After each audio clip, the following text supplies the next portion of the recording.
It's really important to check the product rating, that what is the rating for this product and what's the reason behind checking the product rating.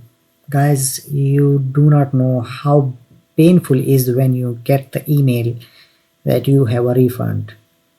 That's the painful thing for the Amazon sellers.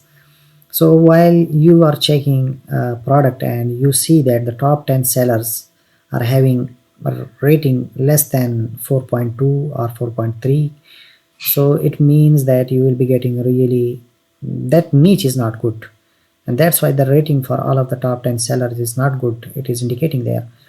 So we suggest that the rating should be above 4.3 for the top 10 sellers at least.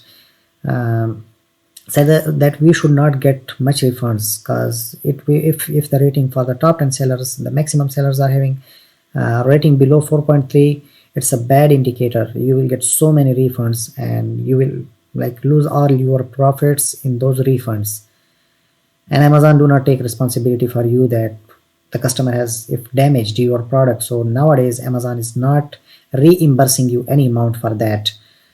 So you cannot claim something. So that's why you should be warned before you select the product and launch it, that you should check the product rating.